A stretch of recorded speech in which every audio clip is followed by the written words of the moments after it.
you for the introduction. I have the honor of talking about strengthening educational quality, and I recognize Mark Henderson's voice as the previous presenter. I also saw that he was the previous presenter, so I think a great follow-up to that. I know Kiki introduced me and described some of the work that I've done, particularly looking at things like outcomes from medical schools and outcomes from graduate medical education in the areas of primary care into producing graduates who go into rural and underserved communities, and then the couple of years that I spent at HRSA running the Division of Medicine and Dentistry, and I am a pediatrician by background as well. I didn't actually work in a health center, but in a pediatric clinic that, except for the fact that it only did pediatrics, looked very much like a health center in the population it served. So I think what I have the honor and the challenge of talking about today is strengthening educational quality.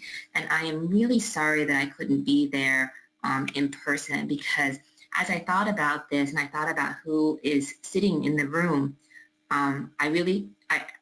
it struck me that this question of educational quality, the experts on that are really all of you who are sitting there together from all of the community health centers and from programs who are training the future healthcare providers, physicians, and others for your own health centers, for community health centers at large, and I think for the healthcare system at large.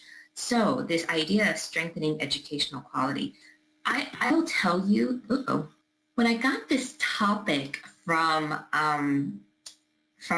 the California Primary Care Association and from Kiki, I had this kind of existential crisis of what is educational quality? And first of all, I don't think that the field is generally in agreement on what educational quality is. And I think some people might point to things like the ACGME and the common program requirements and the accreditation that's required through the ACGME. I think some people might point to board certification and whether the graduates of our graduate medical education programs, of our residency programs are passing their board certification. There's also the issue of maintenance certification, which is a highly debated area these days. But I think I would argue that ACGME and board certification, none of those are about achieving a minimum standard, but they're not really about achieving, we'll say, a maximum educational quality. And so they are, and I'm not going to say that they're not important, because I think that they are important and they have value, but accreditation of residency programs has been around for quite a long time, and yet we still continue to face a lot of problems with the product of our graduate medical education programs. So if that's not enough, then what is educational quality?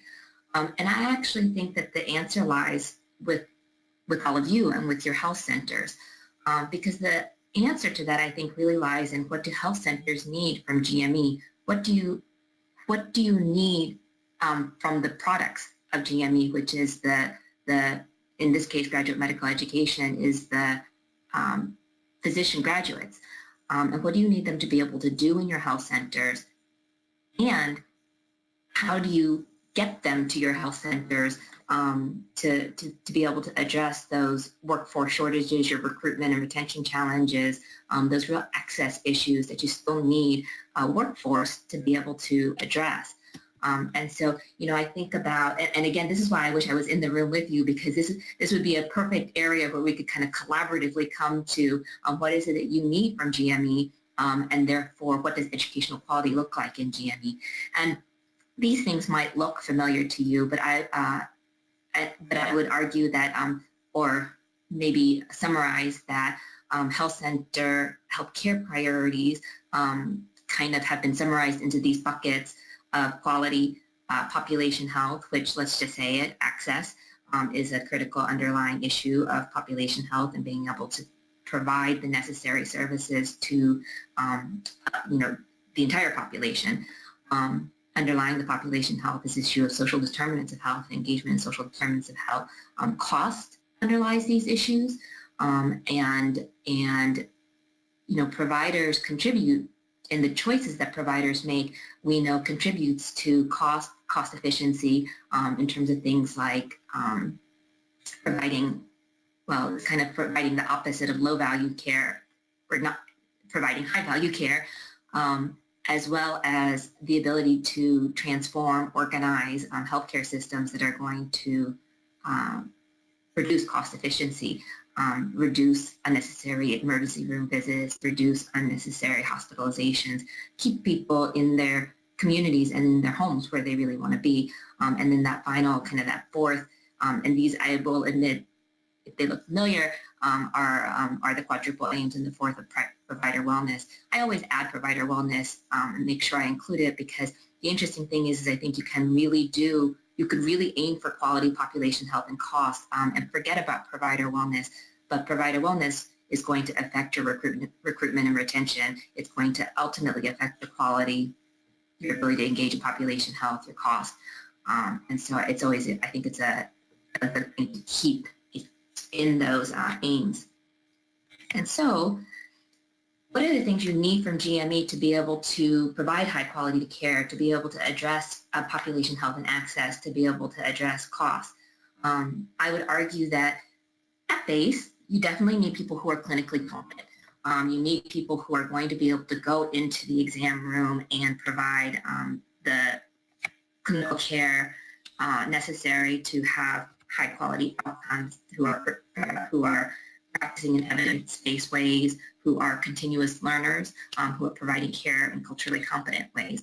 So without a doubt, those are really key components of educational quality. I think the interesting thing is that is generally where I think most of the accreditation requirements and the board certification testing, it's in those realms that those areas have focused on. So even though I recognize that those are really, really important, and there are a lot of things that go into that, that's where the majority, I think, of attention has gone to today. And so what I wanted to talk about a little bit more is that issue of access. And as health centers, you understand this better than anybody. And you understand the challenges there and the critical aspects of needing people who are going to pick primary care specialties and stay in primary care specialties, of training people who are going to choose to go into rural and underserved practice. But there's also more in there. There's issues of scope of practice. When you have your primary care providers, are they graduating with the ability to provide the mental health care that your very complicated patients need a primary care provider to be able to provide? Maternity care, and to be able to deliver in certain communities is critical, and is becoming a real challenge. And are GME programs producing, say, family medicine physicians who are able to provide that level of care, able and want to provide that level of care? Population health and social determinants of health, these are actually very specific areas of competence. Now, these are starting to show up in the accreditation requirements and things like that, and that's positive, but it takes a unique skill set and unique knowledge that educators need to be thoughtful about if you want them to come out the other end able to practice in those areas. On cost, the idea of providing resource thoughtful, we'll say, care and high value care, making those decisions both in the exam room and then overall contributing to health systems that are going to be high value health systems. And again, I add that last area of resilience and joy. That it is an interesting thing, and there's evidence out there that, particularly I think in the medical school realm, that medical students start with a lot more empathy than they end with. And so 3 to 4 years into medical school, we are unfortunately negatively impacting the empathy of our future physicians. And we don't think, and so GME needs to be equally thoughtful of, in the 3 to 4 or however many years you touch people in GME, that we're not actually producing people on the other end who are burnt out, and then trying to send them into practice already burnt out, and affecting their ability to provide high quality care, to engage, to do all the things that we really need them to do, and then affecting things like your retention and your turnover, which ultimately will affect the bottom line. So I argue all of these things are components of what is educational quality. So I did want to provide a little bit of evidence on that. Kiki was nice enough to kind of highlight that this is an area that I and others have worked in. Actually, Mark Henderson, who was your previous speaker, has done a lot of amazing research on diversity and inclusion in health professions training, and that idea of being thoughtful. I also think the evidence is helpful sometimes because it helps you direct where you want to invest your resources, but it also gives you the backing to say this is the reason why we do the things that we do and that we need to make investments in these places. So first of all, this is a paper that we published a couple years ago, but just showing that, absolutely you can tell in terms of, and you can measure the outcomes of graduate medical education programs and institutions. And specifically what we did in this study is we looked at the outcomes in terms of producing primary care graduates, as well as producing graduates who went and practiced in underserved areas. And it's just to show you that there is work being done out there really looking at graduate medical education and the production of graduates and the outcomes of graduates in high-need areas. This second one, this little figure that I'm showing you is just the percent of graduates in rural practice, and each little dot is a different residency sponsoring institution. And so, the y-axis is the percent graduates in rural practice. The x-axis is just the number of specialties trained in that sponsoring institution. But the y-axis just shows you the really different and admittedly different residency programs have, particularly probably in rural practice, have different goals in terms of rural practice.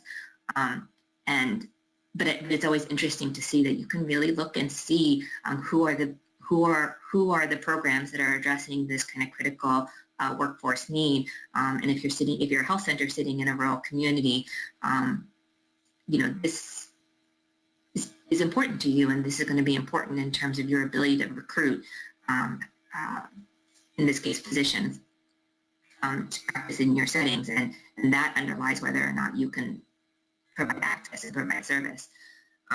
So this work is absolutely being done. We also clearly know that when you train family physicians in community health centers, family physicians and other physicians in community health centers, that they're more likely to stay there. That in this study that's done by Carl Morris, who was at University of Washington at the time, they showed that health center trained family physicians were about twice as likely to work in underserved settings as their non-health center trained counterparts. 64% of those family physicians were retained versus just 37% non-health center trained physicians. So we know that when you train in health centers, we know that the work that you're doing to train people in your sites will ultimately, hopefully pay you back, that kind of grow your own. And if they don't stay in your own health centers, they're much more likely to go and work in your work in other health centers and in other high-need settings. But what about some of those other kind of more complicated outcomes? And there's a growing body of really interesting literature, those outcomes in terms of cost and other outcomes. I'll show you this one because this was one of the early, well, not that early. It was from 2009, this study that looked at whether graduate medical education, whether the quality of care being provided during graduate medical education then imprinted on, in this case, OB residents. And they showed that basically where you did your residency program was related to your morbidity and mortality outcomes for OBs. So, that idea of the quality of care that you're providing and the environment that you're training in really does imprint on the resident. And when they graduate and they go out into practice, that they continue to practice the way that you taught them to practice in terms of the practice patterns. There's other work. This is another study done by Brenda Sorovich, that looked at internal medicine residents, and it actually looked at how they did on their board exams, but specifically on some resource-sensitive questions, and asked the question of, based on where you did your residency, can we tell if you're going to appropriately answer those questions in terms of resource utilization, or is there the concern that in certain areas they would not do the appropriate thing because they were trained in a lower resource utilization, more cost resource efficient, we'll say, and maybe inappropriately resource efficient setting. And what they showed is no, that wasn't really the case. Based on their board exams and based on the residencies they came out of, they could see that certain residency programs would produce people who were more likely to order tests, to refer, to do things that were maybe a little less resource efficient. But in situations where the referral or where the next test was appropriate, the less resource intensive residency programs still acted appropriately. That was a really complicated way of saying basically your residency affects how that cost efficiency area for sure on an individual basis, and you can see it in the individual graduates. And then one final paper that we did working with the Graham Center kind of looked specifically about cost patterns and whether when you train people in more cost-efficient settings, in their residency programs, they were in more cost-efficient regions, would they go on and practice even when they moved into less cost-efficient regions after practice? And we showed that almost up to 20 years later, individuals who were trained in more cost-efficient settings continued to practice and have lower costs per Medicare beneficiaries for almost 20 years. And the Graham Center folks actually did a follow-up exam because there's always that fear that cost-efficient means that you're inappropriately resource constraining. And what they showed is that they continue to show differences in cost per Medicare beneficiary without any trade-off for quality. So they included some quality measures in the analysis and showed that there wasn't any trade-off in terms of quality for cost efficiency that you get. And I actually think that these things are super important for health centers because the evidence clearly shows that health centers are kind of, we'll say, the masters of providing cost-efficient healthcare and healthcare that does things like prevents, unnecessary hospitalizations and the kind of care that overall is going to reduce reduce costs. So how to achieve quality graduate medical education? And again, if those are the graduate medical education quality outcomes that we're trying to achieve, well, I just showed you all that evidence, and I'm not trying to imply that all of you should be going back and trying to do that and track your graduates out in terms of their practice patterns and cost patterns and things like that. I think that it's important to know that evidence to show that why you do what you do and why training people in your settings is going to be really critically important both to health centers and to the larger healthcare system. And that kind of goes towards my last bullet. I kind of have a couple of bullets there, and they're almost kind of they almost seem, they're very simple bullets, we'll say. But one of the things I always think about for health centers is that you should take credit for the quality of education that you're providing, for the quality of care, the the likely imprinting effect that you're having on these graduates, not only that they're going to go in and practice, they're much more likely to practice in community health center and underserved settings. They're much more likely to stay in primary care, but also that you're imprinting on them a practice pattern that's going to be good for your health center, for other health centers, for the healthcare system at large. And actually it kind of gets back to, I caught the end of Mark's presentation. While those imprinting factors are important, it's also really important that as educational programs that you do be intentional, that you look at and you're clear on what your goals are and what you're trying to produce out of your residency programs, and then you intentionally build curricula around that. You know, again, the ACGME kind of has some base requirements, but the question is are those base requirements enough to produce the type of physicians that you really need in your health centers?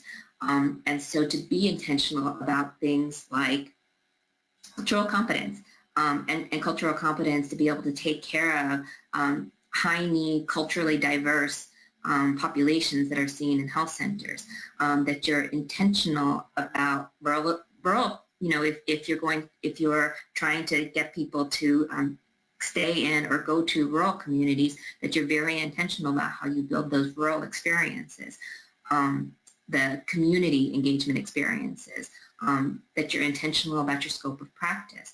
Again, thinking about what you're going to need on the other side. Are you training people for that? Population health and social determinants of health. Actually, this one's also a funny one for me to be talking to community health centers, because you guys have been doing it for, well, I think longer than anybody else has, and it's kind of a core feature of what community health centers do. I will say the one interesting thing I've noticed from watching not necessarily community health center residency programs, but from other training programs, is that it's amazing how things can get siloed off in organizations, and how particularly we've been watching some of these like CMS innovation things coming into academic health centers, academic medical centers, and it's amazing that they can put these things up and have absolutely none of their trainees involved in those activities. I think that is less common in health centers, but it's always possible, and so it's always really, really important to be very intentional about the training and the experience towards what you're trying to get out the other side. I think one of the things that Mark was making the point about is and the opportunity that and the services that UC Davis might be providing is the partner. And actually, the fact that you all are sitting in the room together, I think, really goes towards that idea of partnering and learning from others. It's one of the privileges I've had is to have visited, actually with Kiki, a number of teaching health centers, a number of the community health center-based residency programs. And it's always interesting to go to each one and see something a little bit different and something a little bit innovative and intentional in different areas from each of those teaching health centers. And one of the things that we always used to do when we went on our site visits is we used to bring somebody from one of the other teaching health centers, and it was always interesting and a lot of fun to have them come back excited by something that they learned about from one of the other teaching health centers. And so there's a lot of innovation going on out there, and you don't have to create it all from scratch. You can borrow it and adapt it from others, or you can go to people like Mark Henderson and get them to help you.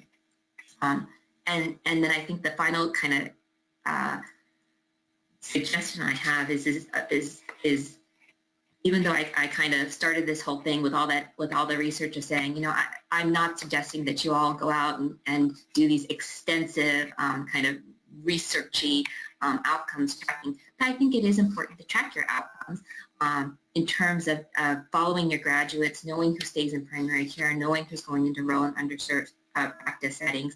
Those kinds of number outcomes are always really, really important, in part because you want to take credit for them, and in part because your funders are probably going to be interested in those things, as well as your, your community boards and all of those things, all the folks who are engaged in your residency training programs. But in terms of tracking outcomes and following your graduates, I'd also say that the stories are really, really important, and to not be afraid of gathering those kind of qualitative reports and taking credit for them. And so towards those ends, I had a couple of examples of kind of some innovative things that are happening out that you may or may not know about. And one of the things that I always found with the teaching health centers is that most of them are very, and I think there's some teaching health centers in the room, but most are very, very open to sharing and sharing more information. I know everybody's got their kind of day-to-day and being pulled in, many, many different directions. But I always found the teaching health centers very willing to talk to others, to share some of their best practices and how they actually do those best practices. AT Still University, which hopefully many of you have heard of at this point, particularly being in the community health center world, is a really innovative model of medical school, where, and I'm not even sure, they've probably been in place for going on 10 years, and their Mesa campus does a distributed medical school model where the first year is at the Mesa campus and the last 3 years are based at community health centers across the country. And so the model itself is a very unique model. I think it's the only medical school like that in the country. And they actually now also have a residency kind of counterpart to that that is run out and is funded by the Teaching Health Center program and run out of the Wright Center, which is located in Scranton, Pennsylvania. And again, a distributed community health center model of residency training.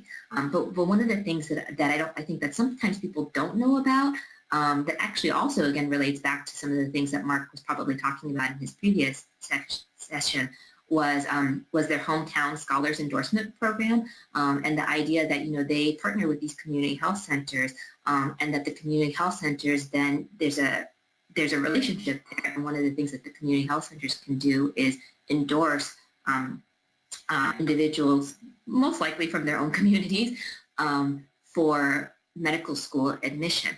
And I think one of the things that Mark said at the very end is training workforce is a long-term investment. And imagine that these are literally kids who probably have grown up coming into the coming to the community health centers, who the community health centers have a relationship with, and you all know these stories, right?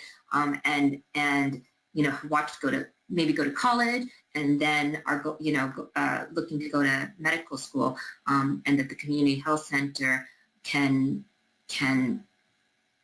advocate, and that there is a process by which the community health center can advocate for their own community members to get into medical school, and it's the engagement across the entire pipeline and that kind of partnership that struck me as just really thoughtful and innovative, and that could be modeled and replicated in other places. Community medicine is a requirement of family medicine residency programs, but I suspect that it looks very, very different in different places. Lawrence Family Medicine Residency Program is one of the teaching health center, HRSA-funded teaching health centers, but it's been we'll say a lowercase teaching health center for, goodness, a couple decades, 20 to 30 years, I think at least. They use the teaching health center program to expand. But what I'm showing you is their community medicine curriculum, and I think that the community medicine curriculums can look very, very. I suspect they look very, very different in different places.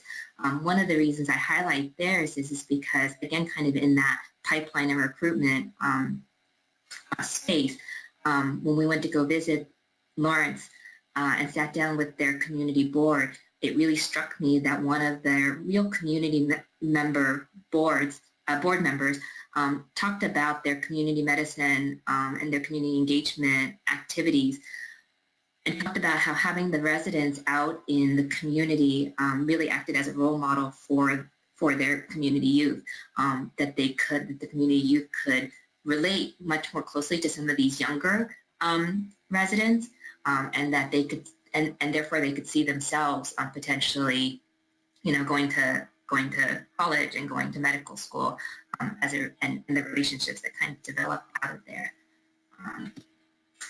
Authority Health is another teaching health center, and I highlight them because they started their residency programs. They do family medicine, internal medicine, OBGYN, psychiatry, all under the Teaching Health Center program, all based out of community health centers in the Detroit, Wayne area. But one of the things that they did is they thought, this issue of population health is a growing issue, and we want to be intentional about it. And they reached out to not their primary academic partner, but which is the Michigan State, I believe. They reached out to the University of Michigan School of Public Health, which is one of the leading public health schools in the country, to help them develop a population health certificate program that they take all of their residents through. And it's just become a standard part of their curriculum. So again, kind of one of these, innovative both partnerships and models that could be adapted. And then Humboldt Park Residency program, which is the Erie Family Health Center. This isn't the most exciting slide, so I apologize for that. What I'm actually highlighting, though, is they have this chief resident and practice management rotation in their third year, which you might notice a lot of the chief resident rotations, which people run in different ways, sometimes as additional years afterwards, sometimes embedded in the kind of third year. But 3 months is kind of a lot for what might just be a chief resident month. And part of the reason for that is what they do is they also run their residents essentially as shadow, or I guess the question is who's shadowing who, but as shadow chief medical officers in their residency clinic site, with the idea that not only are they trying to develop future primary care providers who are willing to stay in the community health center setting, but they're also producing future health center leaders and people who are going to potentially rise in terms and be leadership in health centers, and to give them that experience and that taste of what it's like to be in that kind of administration leadership position inside of a health center. So again, a very intentional curriculum development experience. So let me see. How to achieve high quality GME. Again, I just encourage all of you, and again, it just strikes me that the people who really know what educational quality are you and your health centers. And when you think about what is it that you need for the graduates of graduate medical education, for those physicians that are being produced, what do you need from them? And that is ultimately what underlies educational quality. And then when you're clear what you need from them and what that educational quality is to be intentional, to partner and to learn from others, to track your outcomes and to take credit for all of that. And one final story on this idea of transformation and improving clinical quality inside your health centers. One other, actually, Kiki and I went together to see the Arkansas AHEC family medicine residency program. And they've been a family medicine, they're not a community health center. Their clinic is developed under their AHEC program, although they look for me, they look very much like a health center, just not a grantee, a 330 grantee, based on the population that they took care of. And they had been a residency program for a couple of decades. And one of the interesting things that struck me as they were kind of just showing us their health center is this, and this was about 6 or 7 years ago, and 10 years prior to that, they had rebuilt their health center, and they had modeled it in pods. And I don't know if you remember, but about 6 or 7 years ago, as patient-centered medical homes was really taking off, people realized that you had to, your physical space needed to be different to support that patient-centered medical home team-based model. And this health center had this residency program clinic had done this 10 years prior. When we asked them how they kind of got to this model, one of the things that they noticed is by having the residents in their site, it kind of really pushed them to think about how they organize care into a kind of a team-based model. But as we're sitting there with one of the, and so they were, I would say, really early adopters of this kind of team-based patient-centered medical home approach, even though we might not have been calling it that at that point. And as we were sitting there in one of our big meetings, talking about what their graduates were doing and kind of the feedback of their graduates on the training that they got, one of the faculty members talked about one of the graduates, relatively recent graduates who had gone out to had not stayed in their system, but had gone out to another system, and who had called back and said, you know, in terms of that kind of coordinated team-based continuous quality improvement model, he said, the place that I'm in now isn't like, you know, it isn't like what I experienced when I was in residency program, in your residency program. And then he went, how can I make or help to make this place, you know, more team-based, more patient-centered medical home? And the idea that you guys are producing, again, imprinting practice patterns and on individuals that they will then take to other places and kind of seed and lead change that really is just needed across our healthcare systems. So I just talked a lot, and I'm hoping that you were able to hear all of that. And I think that, can we go to discussion questions? I know the discussion is super hard like this.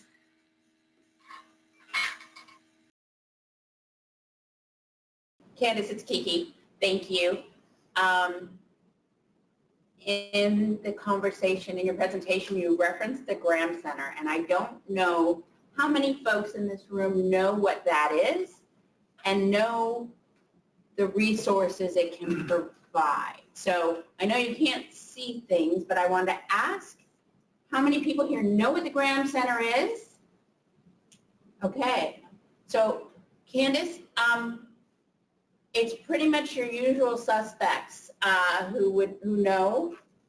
Very small group here who knows. So can you tell us a little bit about the Graham Center and the resources it provides? So the Graham Center is the policy analysis shop, essentially, of the American Academy of Family Physicians.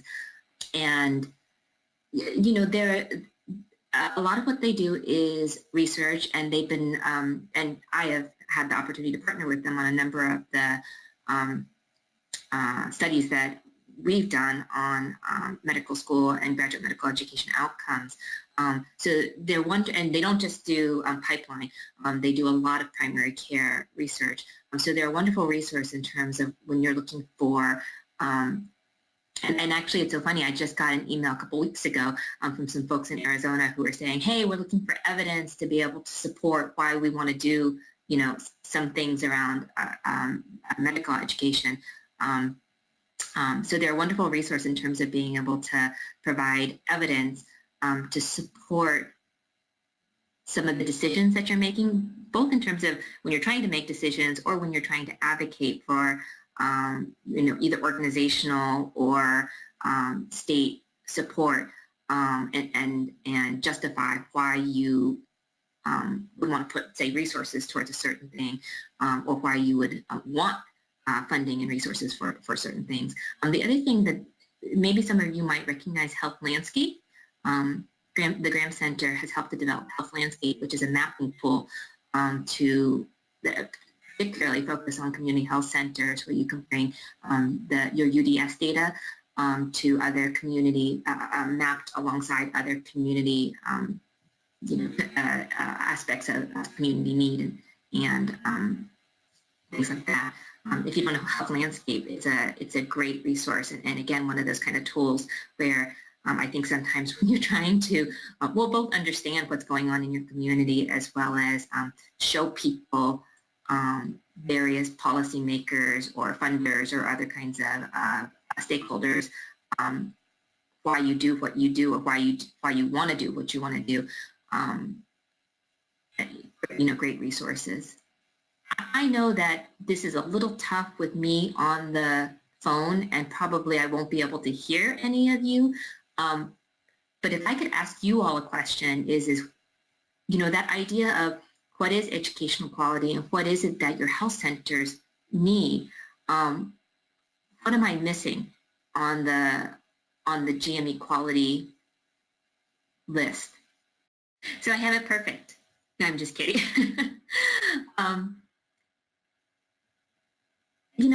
I don't know how much time you all are going to have for conversation.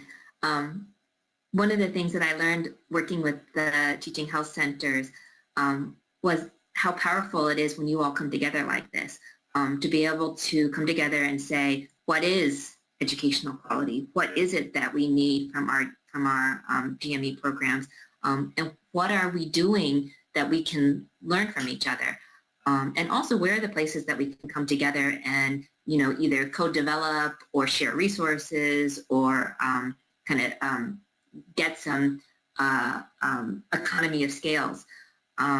It's really powerful what you're doing. And again, I'm sorry I can't see all of you, and it's a little hard to engage.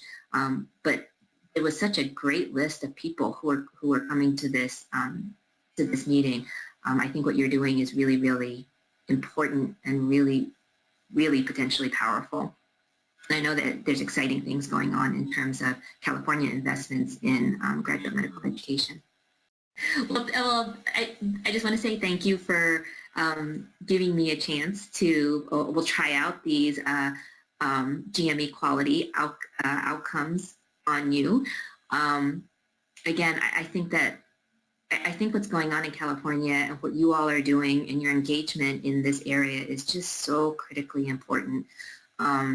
I, again, encourage you to do what you're doing, but also to never be afraid to take credit for what you're doing, because the very fact that you are all in the room willing to engage in training and graduate medical education, which is a big investment, but it's going to make a huge difference in, I think, both your own workforce as well as the overall health center workforce, as well as the overall primary care workforce.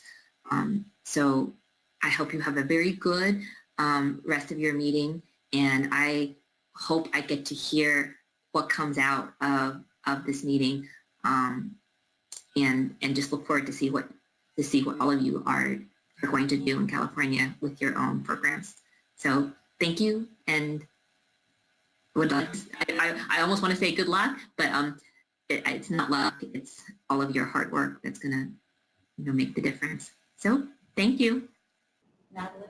I'm sorry. So with that, thank you very much, Candace, Dr. Chen, once again for your presentation.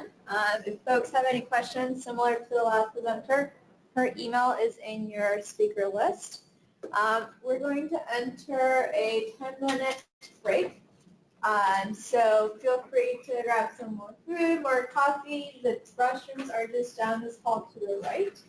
You'll see once you turn right a little indent with 2 doors next to it. Okay, so 1 minute and 10 minutes. Did I say anything funny? No. No. It's one of the few breaks we're going to give you guys, so take maximize it. Yes. And if you have any questions or concerns, We're closing. Yes.